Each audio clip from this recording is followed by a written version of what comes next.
know what it is, man.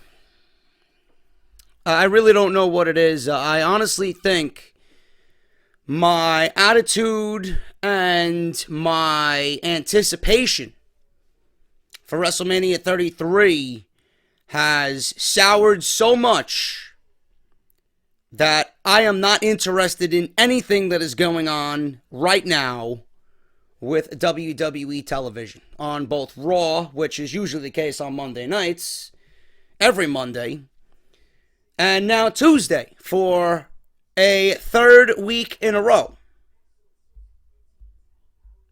I'm going to be perfectly honest with you, man. Just like I always am. If WWE was building towards a brand-specific pay-per-view, if WWE had SmackDown building towards a SmackDown-only pay-per-view, if WrestleMania was only a SmackDown live pay-per-view, I probably would be more interested in what they got going on. I honestly think WWE has put more feeling, and I think WWE has put more emphasis on building their brand-specific pay-per-views than they have WrestleMania. I am just not interested in anything that they have going on. That doesn't mean I don't appreciate the effort, but I just don't care, man. Everything that I did care about in regards to SmackDown Live, I do not anymore. And that's a shame. That really is a shame. You got the John Cena and the Miz battling it out with their wives' girlfriends, right? With the Miz's wife, Maurice, and Cena's girlfriend, Nikki Bella. That's okay. I like the spin on the Miz making fun of Total Bellas, which we seen tonight. I enjoyed the interaction with Maurice and Nikki Bella back and forth. I've enjoyed the interaction and the promos that we've been given from The Miz and John Cena. It's been good stuff. I think for the match that we are getting at WrestleMania between all four individuals, I don't think you could ask for any better than what we got. I think it's probably been the best built-up match on SmackDown Live. Now, Randy Orton and Bray Wyatt started off as the best thing on SmackDown Live. Ever since this jumbled mess with AJ Styles and then removing Luke Harper, which I still don't understand to this very minute. I don't understand it. We got Bray Wyatt and Luke Harper next week in the main event on SmackDown. Meanwhile, it should have been Luke Harper in the main event the entire time since that Battle Royal. Luke Harper was the perfect choice. Out of all the multi-person matches that you have at WrestleMania, Luke Harper being included in the Orton-Wyatt situation was the perfect scenario. I don't think you're going to have a more perfect scenario present itself for Luke Harper. They dropped the ball. They dropped the ball on something so perfect, and they dropped the ball at giving yet another mid-card act an opportunity at the main event. So WWE dropped the ball twice on Luke Harper and this entire Orton-Wyatt situation. And ever since Randy Orton burned down the Wyatt family compound and desecrated Sister Abigail, my interest for this match has been slowly declining. Not to take away anything from Bray Wyatt, who is one of my favorite wrestlers on the roster. Has been for the last couple of years. Not to take anything away from Randy Orton. But I think Randy Orton's work now, in my eyes, is again going downhill since he left the Wyatt family. That's just me, man. My interest for this match is slowly decreasing. Gotta be honest with you.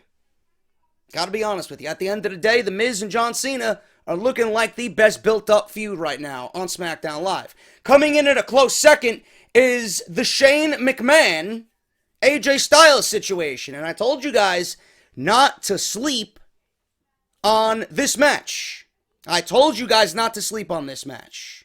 Couple of issues, especially after tonight, but I will say this, and I'm going to repeat myself. Do not sleep on it.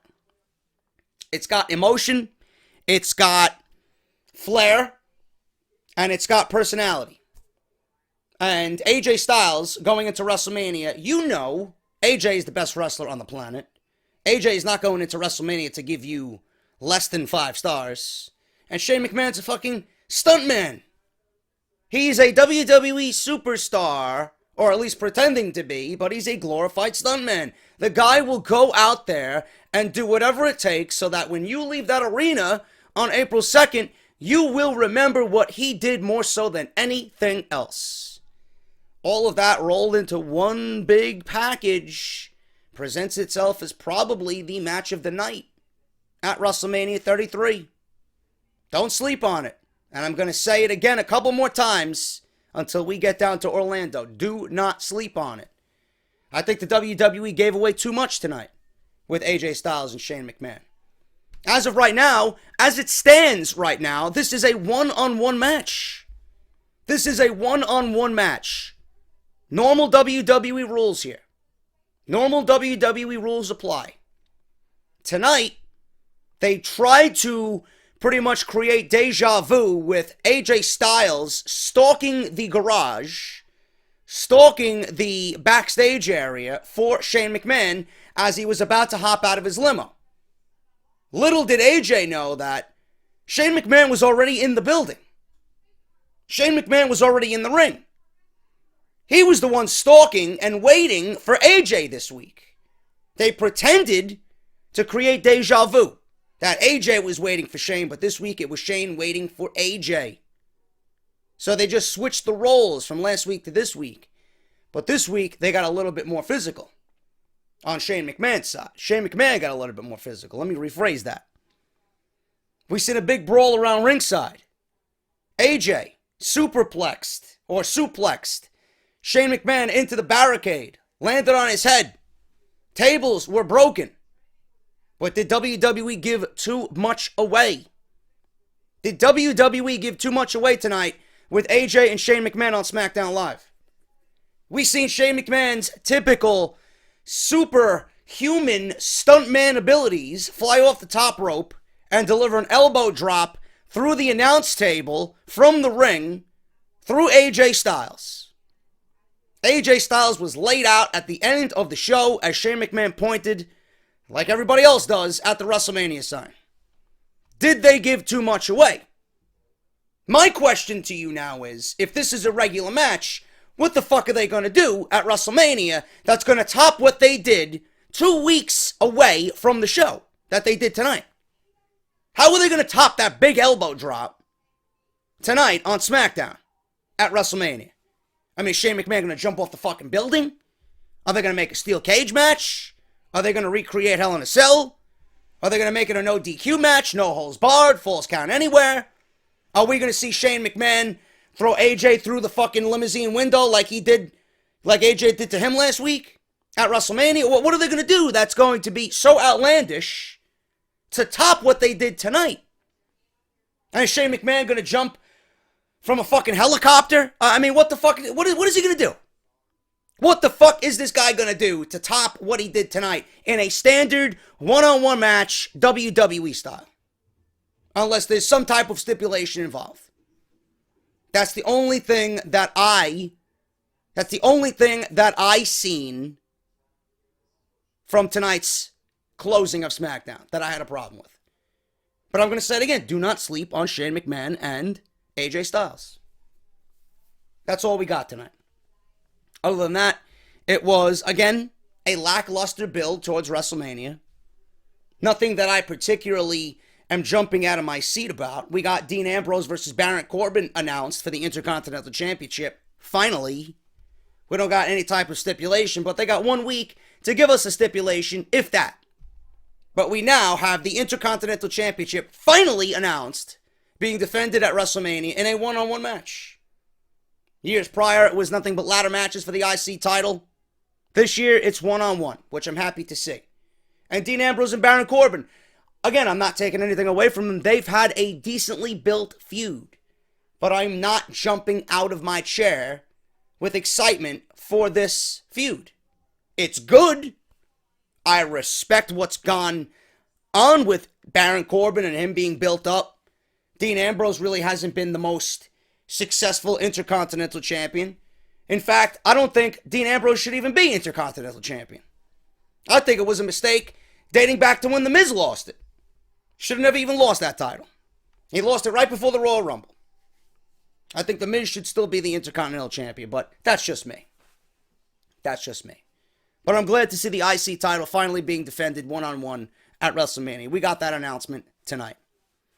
Other than that, like I said, man, I'm not jumping out of my seat. And I honestly think it's the company as a whole. I honestly think it's the WWE as an entire entity, man. I'm just not excited like I should be for WrestleMania. And that's an issue. That's a problem to me. This is your biggest show of the year, man. You know, WWE wants to tout and they want to fucking praise WrestleMania and hype WrestleMania as the Super Bowl of this industry. I don't see people who watch the Super Bowl when the NFL does it. I don't see people not being excited. Even if you're not a fan of the two teams that are in the Super Bowl, you're still excited for something.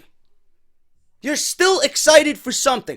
Whether it's the game, whether it's hanging out with friends and family, whether it's your fucking friend's buffalo chicken recipe, buffalo wings recipe, homemade sauce, whether it's your fucking girlfriend's queso and chips, whether it's the beer that you have chosen to drink on that evening.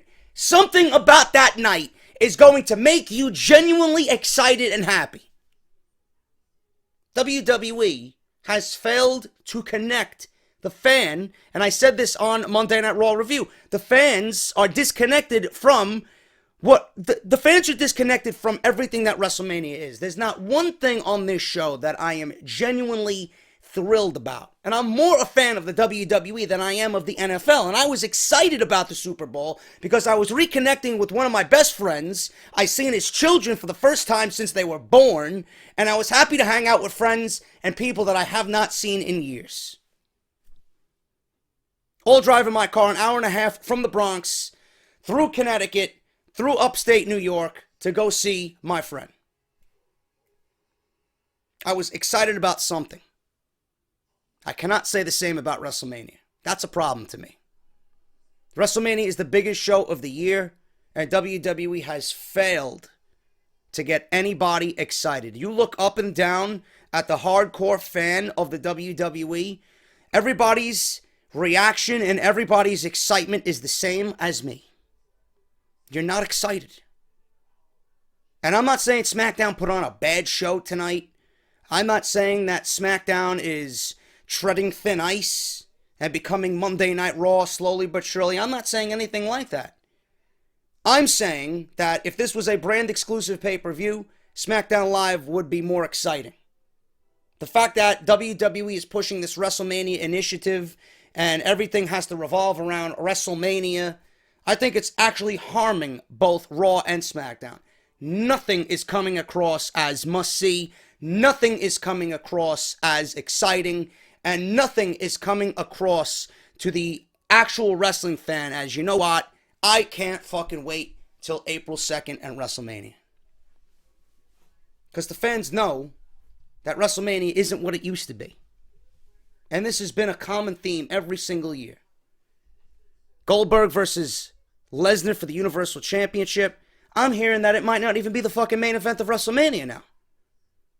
I read 2 reports today that The Undertaker and Roman Reigns right now is the front runner to close WrestleMania. Well, I'm not going to get into any of that right now. But just to give you guys an idea of where WWE's head is at right now. How does that make any sense whatsoever? I'm just not excited, man. I'm just not excited. And I know for a fact, neither are you. SmackDown Live, ladies and gentlemen, Mohegan Sun, Connecticut, March 21st, 2017. I want to thank everybody for catching up with me tonight, watching the channel, supporting the channel. We've had a very, very good last few days, and I want to thank everybody for showing your support. Audible is sponsoring the podcast. audibletrial.com/offthescript. Audible's giving everybody listening tonight 30 days free to try their service out, and that includes 1 free audio book of your choice, no matter what. You guys can even cash in on AJ Lee's new book, Crazy Is My Superpower, which comes out April 4th, 2017. That'll be automatically downloaded to your device.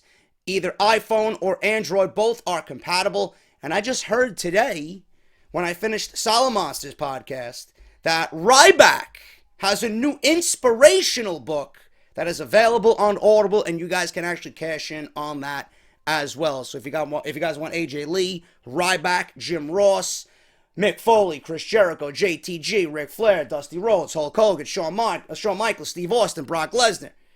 Daniel Bryan's book is pretty much all him. He voiced over the entire thing. Stone Cold Steve Austin did the same thing. Hulk Hogan did the same thing. If you guys don't want the wrestling-related content, over 180,000 different titles to choose from. So make sure you guys sign up, man. It's a great fucking deal, and it's a great way to support the show. audibletrial.com/offthescript. Thank you guys so much. Let's get into SmackDown, man. Connecticut, Mohegan Sun Arena. I know Joe Cronin was there. Joe Cronin was there with his wife, I believe. Don't know where they were sitting, but I'm sure you guys are relying on me to get a review, being that Joe probably will not get a review up until later tonight when he heads back home, or early tomorrow. So I hope you guys are with me. SmackDown Live started off with Daniel Bryan and AJ Styles. Bryan said that he still thinks Styles should be fired, but Shane McMahon thinks differently, so there's nothing he can do about it. And he sees this as an opportunity. Bryan said that Styles has no idea what he's in for at WrestleMania. Bryan also told him that McMahon is on his way to the arena. Styles told him that he will go out and recreate deja vu. He will go out and wait for Shane McMahon and tell the whole world and show the whole world again what it will be like at WrestleMania as he beats up Shane McMahon. Styles walked out to the ring again to open the show after that little interaction with Daniel Bryan, and he said that he is not sorry about beating up Shane McMahon last week. He said that it made his heart swell to see that happen, and he is glad to put McMahon through a car window like he did last week. Styles brought up McMahon announcing their match at WrestleMania 33 as he closed the show last week, did Shane. Styles said that McMahon is crazy, and he accepts his challenge. So it is now official as of this moment to start the show tonight. Shane versus AJ Styles is now officially a part of WrestleMania 33. He said the reason he wants to wrestle McMahon at the event is because he wants to be a part of the show, and then reason that McMahon wants to wrestle him is because without him, then SmackDown crashes. Not really sure if Shane or AJ, I would say, wants to wrestle Shane McMahon. I think if AJ had a choice in the matter, he would choose anybody along the lines of Shinsuke Nakamura, Kurt Angle, Samoa Joe, something like that at WrestleMania. I think Shane McMahon would be further down his list of top options for matches at WrestleMania. Styles said that he is untouchable, and he is going to WrestleMania. He said that he will meet McMahon in the parking lot again tonight, and he will beat him down even worse, phenomenally worse, than what we seen last week on SmackDown Live. So pretty much it was a rehash of what we seen last week. This was deja vu, right down to the fucking very last letter, man. AJ Styles came out last week, said the same thing before he beat up Shane McMahon. Came out and pretty much said he's going to go beat up Shane McMahon again. So SmackDown started off the same as it did last week, this week, from the Mohegan Sun. Not really all that impressed with the introduction to this show. Wasn't really all that impressed with the opening to this show. Again, it was just rehash from what we seen last week on SmackDown. We went right from the opening segment into a tag team championship match with American Alpha and the Usos. And let me tell you something, man. I want you guys to forget about everything that you seen from these two teams last week. They were given no time last week. The crowd seemingly did not care. This week was a different story, man. And everything about this match was great tag team wrestling. I love the Usos' work, and the Usos are just a small iota of what Roman Reigns could be looking at if he does turn heel. The boring babyface bullshit that was ultimately getting them booed. They turned to the dark side, and now look at what their new attitude change has done for their overall presentation. The Usos are fantastic at what they've been doing since they turned heel. I wish Tag Team Wrestling on SmackDown was given a little bit more focus, but they've done well with what they have been given. American Alpha, listen, you might think that they are stale and boring and they have no personality. They might not be everybody's cup of coffee, but listen, that doesn't take away from the fact that they are still one of the most talented tag teams in the WWE. And this match was fucking awesome. Now, the only thing that I seen wrong with this match, actually a few things. Let me correct myself. A few things I seen wrong with this match. Number one, I still don't like the build that WWE has given both of these teams. After Jimmy and Jey Uso cut probably their best promo ever, they seemingly went away from this feud and kept it quiet for 3 weeks. That I don't appreciate. If the Usos are cutting a promo on American Alpha like that, American Alpha should have came out last week and had a rebuttal or something along the lines to get back at the Usos. They kept it dead. Not 1 week, not 2 weeks, 3 weeks. They kept it quiet. Then they revisited with a match last week that was pretty much nothing. It was less than 5 minutes of nothing. And I really wish the hype was there for this match. This is a match that was on, off, or a feud that was on, off. The fact that there was so many on-off moments with this feud really made the outcome of this match, again, why should I care? I want to care.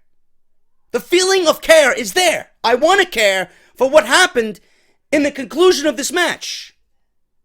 But it's not there because WWE didn't put care on their end into giving us a well-oiled, a well-hyped feud that when we seen a title change, it was going to be something special. We seen a title change tonight with American Alpha and the Usos.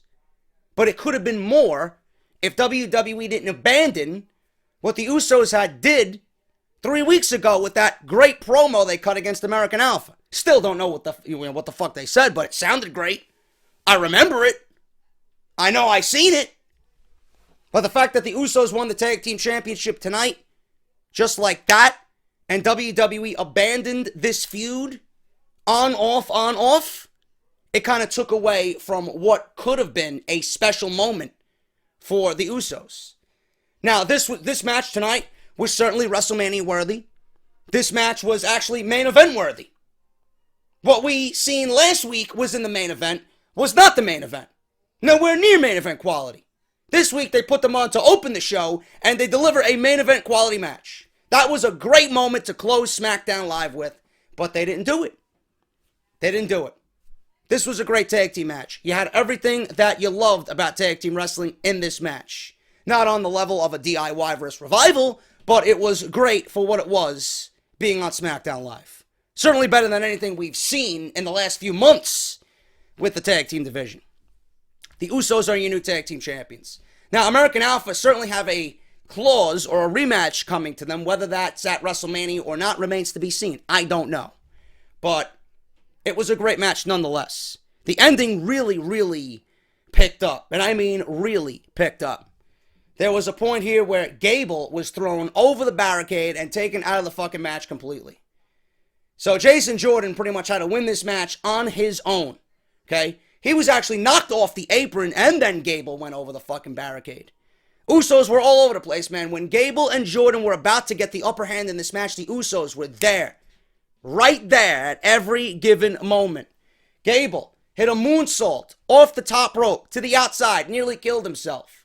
Jey then tossed Gable over the barricade. Jordan, in the ring, hit his spear on Jey. Back in the ring, Jimmy used the middle rope to gain the advantage on Jordan. Super kick to the face. 1, 2, 3. The Usos win the SmackDown Live Tag Team Championships. Should have been more special. Great match tonight. But WWE, again, abandoned what could have been a great build-up. And when we got the outcome tonight, it was just that. It was just a regular outcome. Could have been more than actually what we seen tonight. And again, This is typical WWE. They drop the ball on everything. Everything has repercussions. When they watch this show back, they may be okay with it. But when I see something like that, and I know what it could have been, based on what we've seen with these two teams in the past, and how WWE just dropped the feud and dropped the fucking drama between both teams, it's pretty hard to care, man. It's pretty hard to care when genuinely you want to be happy about the Usos winning the tag team championships. I'm not, and I'm sure you guys feel the same way. Luke Harper cuts a promo about Randy Orton opening Pandora's box and destroying it. Said that Bray Wyatt pushed Orton to destroy Sister Abigail. Harper said that he would face Bray Wyatt next week on SmackDown Live.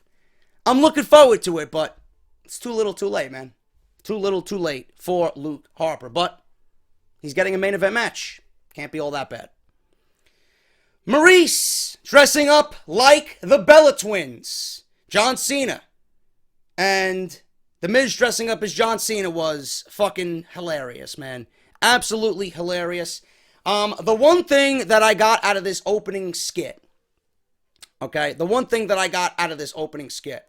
it was pretty much The Miz being dressed up as John Cena, and, you know, The Miz dressed up as John Cena poking fun that John Cena has these rules and regulations for Nikki Bella actually being his girlfriend, and he was about to pop the question, and they just danced around and joked around about Cena never popping the engagement question. There was a little skit where The Miz says, "Oh, Nikki, I'm going to pop the question," and he's standing there holding a balloon, and he pops the balloon with a pin.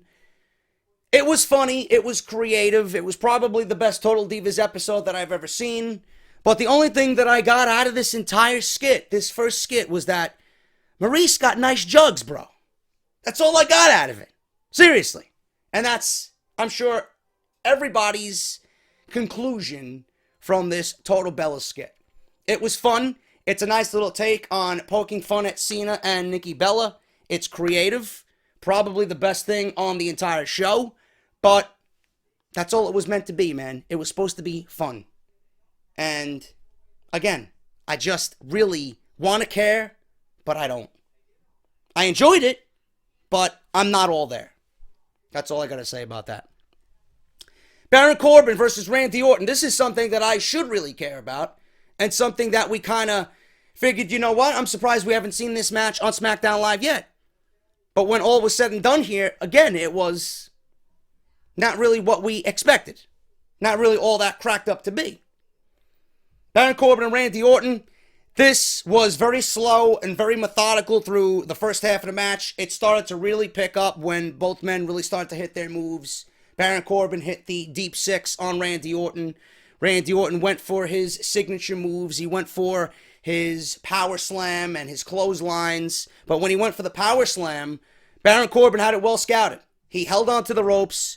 Randy Orton dropped down on his back, trying to go for the power slam. It did not happen. Baron Corbin then sent Randy Orton out to the floor on the outside, and he then, I believe, tried to rush at Randy Orton as Randy Orton was laying back first against the steel steps. Corbin hit the steps. Randy Orton rolled back into the ring, and then all of a sudden, we all hear the crowd going crazy. Crowds looking on the entranceway. I figured it was Dean Ambrose, and then when, you know, Dean Ambrose's voice actually hit the PA system, I was like, oh, there you go. But I thought he was actually going to come down for an interference. All Dean Ambrose did was stand with the Intercontinental Championship on a forklift high above the crowd and said, "Hey, Corbin, you look a little busy tonight." And then Corbin got distracted. He turned around, ate an RKO from Randy Orton. 1, 2, 3. Randy Orton wins, keeps his momentum going on into WrestleMania. Baron Corbin laid out tonight after the last couple of beatings that he gave Dean Ambrose, and Dean Ambrose got his redemption tonight. He distracted Baron Corbin from beating Randy Orton. Baron Corbin took an RKO. Dean Ambrose came down to the ring, accepted Baron Corbin's challenge, puts up the IC title in a match at WrestleMania, and then delivers a Dirty Deeds. And that was it. That was it. Nothing really all that special here, but it set up the Intercontinental Championship match at WrestleMania. And I'm glad we're getting a one-on-one match. Now, will they add a stipulation? We got 1 week to find out. Randy Orton then cut a promo about how he doesn't know how to get rid of Bray Wyatt. The lights started to flicker back and forth, and all of a sudden there were a herd of people in the back surrounding Randy Orton wearing sheep masks dressed as Eric Rowan. They had that green jumpsuit on. They had sheep masks on. They all attacked Randy Orton, started beating him down, pushed him against a brick wall, and then Bray Wyatt appeared and told Randy Orton that he is a changed man. He told Randy Orton that he has removed his one flaw, and that flaw will be his greatest strength. Sister Abigail, the power, the soul of Sister Abigail now resides in Bray Wyatt. He thanked him for allowing the power of Sister Abigail to, return to Bray Wyatt. And then he sang the whole world in his hands as he placed some demonic fucking cross, or there was some type of fucking ritual. People were poking fun. Oh, look at this, another sex tape leak. Yeah, Bray Wyatt pretty much like a voodoo fucking master cursing Randy Orton with this staff. Like doing shit over his shoulders and doing some fucking satanic ritual. He put the fucking staff on his chest. Pretty weird shit, man. Pretty weird shit. But, again, entertaining. And I said in the beginning, I just don't feel like this is of great importance like it once could have been. I don't feel like it's of great importance anymore. It's just Bray Wyatt versus Randy Orton. I mean, how much of the theatrics can you see every single week and say, you know what, I'm excited to see this match at WrestleMania? I just wish they would have kept it simple and included Luke Harper. I think with Luke Harper in there, stemming from what happened in the past 3 weeks, we would be looking at a completely different feud. Something that you and I would be definitely interested in. The fact that it's now just Randy Orton versus Bray Wyatt, and we're starting to see these theatrics and these rituals and the talk of Sister Abigail, and Randy Orton's kind of reverting back to his normal boring self. Randy Orton was not boring for 6 months in the Wyatt family. He had a new lease on life. He was very refreshing. Now that Randy Orton is going back to being the Viper, and he's the babyface going into this thing, not really feeling it, man. I'm not really feeling it. So Randy Orton was one-upped tonight by Bray Wyatt. Something that really fucking pissed me off tonight, John Cena, for whatever reason, was in a one-on-one match with Fandango. Don't know why. Tyler Breeze came out with Fandango, not dressed as a makeshift fucking mall cop. He came out dressed as Nikki Bella. Tyler Breeze came out dressed in fucking drag. Now, I don't want to use the word buried. I try and stay away from using the word buried, but Tyler Breeze was fucking buried tonight. I don't want to say anything more, but to me, we seen the burial of Tyler Breeze. And don't give me the bullshit. Well, Tyler Breeze is in a segment on SmackDown Live. He's got television time. For the love of God, he's in a segment with John Cena. Things can't be all that bad. It's at a point now where I hope Tyler Breeze is traded back down to NXT from SmackDown Live. Maybe we get Shinsuke Nakamura in return, or we get a Ty Dillinger in return. Can we trade with NXT? Can we trade a Tyler Breeze for a Ty Dillinger? I mean, Tyler Breeze, no matter what anybody thinks about the pretty boy gimmick and the selfie gimmick, who gives a shit? It was over. It made people hate him. It got legit heat. Because Tyler Breeze was a cocky prick. He was a self-righteous fucking prick. And it got over. On top of that, Tyler Breeze worked his ass off in NXT to keep his job. This was a gimmick he came up with after several failed gimmicks. He was down there for 5 years. Found something that worked for him. Not only that, proved to be one of the best in-ring talents that company had. Now he's on SmackDown Live. Bad enough he's in the fucking Fashion Police, which could be a great team, but WWE doesn't give any fucking TV time to. They don't give any love to. Now, you got him dressing in fucking drag. You got him dressing as Nikki Bella. with fucking fake tits, and you got him gyrating, throwing fucking fashion tickets at John Cena. I mean, am I mental? How does nobody see the wrong in everything that was Tyler Breeze tonight? Yeah, one of the best wrestlers on the roster. That's the best you can do? That's the best you have with Tyler Breeze. I think the Indies are calling, bro. I think Ring of Honor is calling. Or New Japan, one or the other. Because you'll make it so much farther out of the WWE. This was embarrassing. Then I got people on Twitter, oh, not everything needs to be serious. Tyler Breeze is a legit fucking athlete.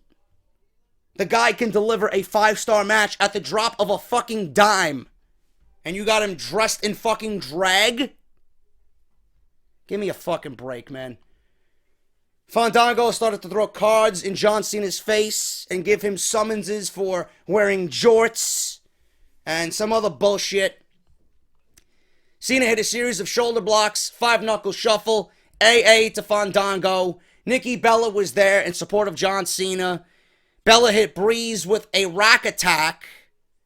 And then she did the STF. Whatever the fuck she calls it. I don't know. I don't know what she calls it, but there was dual STFs on both Breeze and Fandango. And to make things worse, Fandango tapped out to Nikki Bella's submission finisher. How do you spell the word buried? B-R-E-E-Z-E. Breeze. There you go. Unfucking real. Disgusting. Remember that. There's one thing I want you to take away from this fucking review. How do you spell the word buried? B-R-E-E-Z-E. Breeze. There you go. Becky Lynch versus Carmella. Something else. Again, that I cared about, which was the entire women's division. And now I don't care anymore. Because WWE, instead of building up the one-on-one match that we should have got with Naomi and Alexa Bliss, now we got all the women involved in something that just comes off as rushed, comes off as, you know what, we don't have any ideas for these women individually, we're just going to throw them all in the same match. There's too many personalities, there's too many people in the match. I don't care. And still, they haven't come up with a fucking ruling on what type of match it's going to be. Who cares? Who the fuck cares? I don't. Becky Lynch and Carmella went to a no contest. There was another skit of Maurice dressed up as the Bella Twins, mainly Nikki Bella, John Cena. Again, The Miz played John Cena. They were showing the reality series house. They showed the kitchen and they showed the bedroom. And The Miz says, I don't really sleep in this bed. It's just for show. My bedroom's down the hall. Nikki Bella's bed is actually underneath the fucking floor, like she's some fucking goblin. They went into the kitchen, and The Miz was making fun of John Cena's rules. Rule number 37: you gotta have Mr. Clean on the countertops, or whatever the fuck he was talking about. I don't fucking know. I don't know.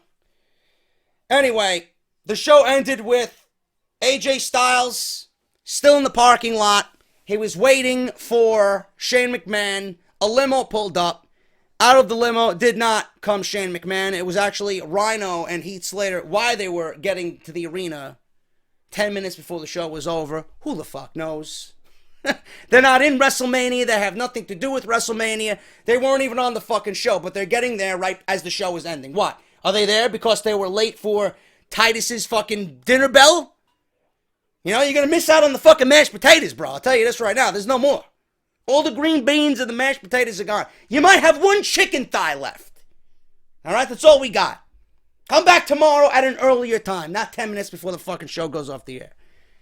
Shane's in the ring, and McMahon was waiting, and McMahon then said, listen, you called me out, now I'm the one waiting for you. Styles came into the ring, wanted to shake Shane's hand. He wanted to make everything go away, bygones be bygones. McMahon started throwing those fucking terrible, terrible fucking jabs that he does at AJ Styles. A big brawl broke out. Styles suplexed him into the barricade. Shane landed on his neck. Looked like Shane got hurt multiple times in this brawl, whether it was his neck, his ribs, something. Shane looks beat up. Shane looked fucked up. McMahon then went to the announce table and started, just clearing everything off. He pulled one of the monitors off the table, started hitting AJ Styles with the monitor. McMahon then laid out Styles on the table, went into the ring, jumped off the top rope, flying elbow through the table, barely, and I mean barely hit him. They showed the replay about 7 fucking times, and in each replay I tried to look if he really hit him or not. I couldn't tell. From a few vantage points, from a few replays they showed, it looked like he actually hit AJ Styles. The initial one that we seen as it was happening, it didn't look like much of a connection was there. It didn't look like any impact was there. It looked like Shane missed him completely, and he went through the table. But that's the way the show went off the air. McMahon stood up. He was holding his ribs. He was talking shit to AJ Styles as AJ Styles was just laying on the table debris, and he pointed at the WrestleMania sign. Show went off the air. And that was your SmackDown Live. What are they going to do at WrestleMania now that they gave us this big moment 12 days away from WrestleMania? What are they going to do? I don't know. Unless they make it some type of stipulation, unless they make it some type of fucking Orlando backlot brawl, I don't see them topping what they did here. So for the most part, we might have seen 50% of what this match is going to be at WrestleMania for free on SmackDown Live. That I don't like. This is your biggest show of the year. You should not be giving away big moments like that if you are not going to be able to top them. I'm not saying that they will not. I'm not saying that they could not. But that's a big spot for a match right now that's merely one-on-one, normal rules with no stipulations. If you guys catch my drift. That's what I'm concerned with. But that's the way the show went off the air, and that was your SmackDown Live. All in all, not really a bad show.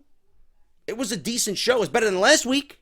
But at the end of it, I just feel nothing. I don't feel any excitement. I don't feel enthusiasm going into WrestleMania. We got one more Raw and one more SmackDown left. Are they going to change my mind? No. It's too late. It's too late. SmackDown had 7 weeks to build for WrestleMania. Monday Night Raw had 4. There's a disconnect there. SmackDown should be putting on better television, especially in build of WrestleMania. Monday Night Raw, I don't expect anything from them because they suck. But all in all, and I know you guys feel the same way, there's no enthusiasm and there's no excitement coming from either brand right now for WrestleMania. The only excitement that is really there for me is the rematch between Bobby Roode and Shinsuke Nakamura and the match between Asuka and Ember Moon. And then the Tag Team Championship match with DIY, Authors of Pain, and The Revival. That's it. That's my excitement for WrestleMania weekend. I don't know about you guys, but my excitement relies in TakeOver. And I'm pretty sure you guys feel the same way. That's your SmackDown review. If you guys enjoyed the video, hit that thumbs up. And I will be right back here on Thursday. Hopefully I'll have something for you guys tomorrow. If not, I will definitely be back on Thursday with your NXT review. We are 2 more NXT shows away from TakeOver, man. What type of build will we see with Nakamura and Bobby Roode? More to come with the Revival, Authors of Pain, and DIY. And that great match between Ember Moon and Asuka for the NXT Women's Championship, man. I'll be right back here with the NXT review. Until then, hit that thumbs up. Subscribe if you have not done so already. Follow me on Twitter. Support Audible, audibletrial.com/off the script for your free trial and free audiobook tonight for watching your SmackDown review. And I am JD. I'll see you guys on Thursday morning for NXT. Talk to you later.